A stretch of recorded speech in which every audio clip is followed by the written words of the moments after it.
What's good, YouTube? It is your boy Big Cool coming to you from Colossal Sports TV, and I am back with another video. As you all know, the breaking news in boxing yesterday was that the IBF has stripped long reigning middleweight champion Gennady Triple G Golovkin of his IBF title after refusal to fight, or Sergey Dervanchenko.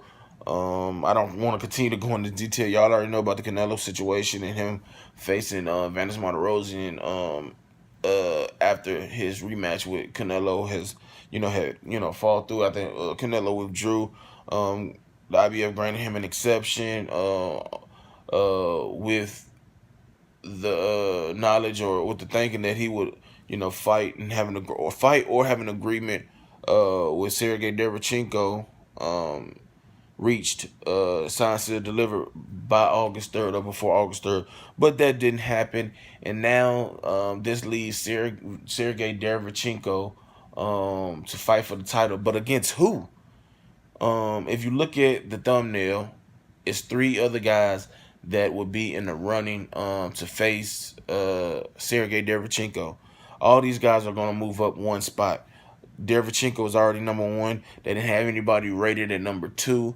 #3 was Jermall Charlo, I believe. #4, Daniel Jacobs, and #5, Demetrius Andrade. So Charlo's gonna move to 2, Jacobs gonna move to 3, and Andrade is gonna move to 4. But the two guys I mentioned, Daniel Jacobs and Jermall Charlo, are current mandatories to the aforementioned Gennady Golovkin. Jermall Charlo is the WBC mandatory, and Mauricio Suleiman said that if Gennady Golovkin wasn't going to fight Canelo Alvarez, then he would have to fight Jermall Charlo next. And now with the negotiations and the fight officially being dead, despite Tom Loeffler saying that Triple G will come off of the 50-50 demand. I don't know if the train has really left the station or if Oscar De La Hoya is going to put that bitch in reverse and try to, complete a deal. But we're going to roll with the narrative that, it's dead in the water. It's not going to happen. So if that's the case, Jermall Charlo would have a chance. He would have a decision to make. Do we fight Sergey Dervanchenko for the vacant IBF middleweight title, or do he take the chance of hoping that Mauricio Suleiman do the right thing and mandate Golovkin defend his title against him? If that's the case, he can go that route. Now, if that happens, you take him out of the equation, and now you got two guys left. You got WBA mandatory Daniel Jacobs, who is currently in negotiations with Canelo Alvarez to fight him September 15th. Oscar De La Hoya said that he sent over an offer.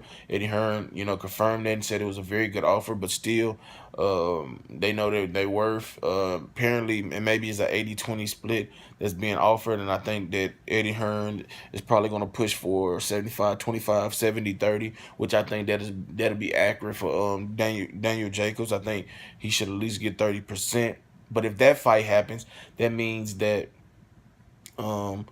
Golovkin doesn't have to worry about fighting Daniel Jacobs right now because he would be obligated and tied up to a fight with Canelo Alvarez. I don't know if what effect that will have, if any, on Daniel Jacobs standing in the WBA.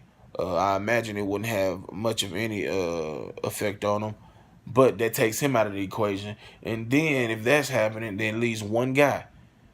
And these guys have been linked. Demetrius Andrade, Sergey Dervanchenko, and Demetrius Andrade was rumored to be happening on HBO sometime this year or late last year. I forget. But for whatever reason, I think HBO decided not to pick up the fight.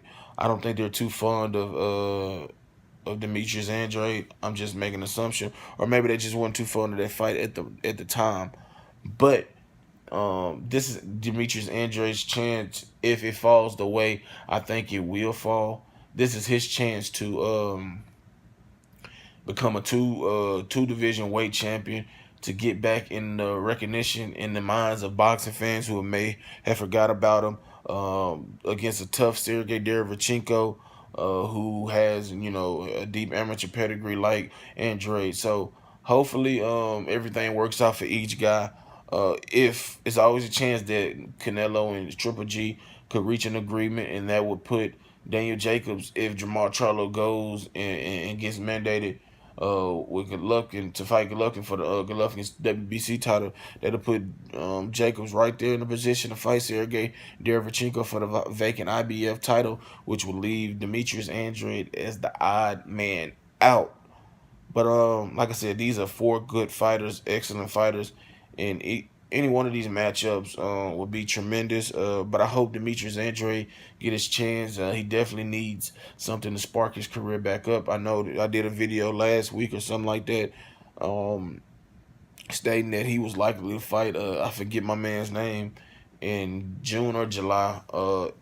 At the Turning Point in New York, maybe on HBO. But I mean, he needs a big fight, and that fight isn't that. A fight against Sergey Dervanchenko for a title is that. A fight against Jermall Charlo is that. A fight against Daniel Jacobs, Canelo Alvarez, Gennady Golovkin, Billy Joe Saunders. Those are big fights that he needs and that he wants. So we'll see how everything plays out. We should get some clarity in the coming weeks on everything. But if you like this video, go ahead and smash the like button, smash that subscribe button, hit that post notification bell to get notified every time I upload content.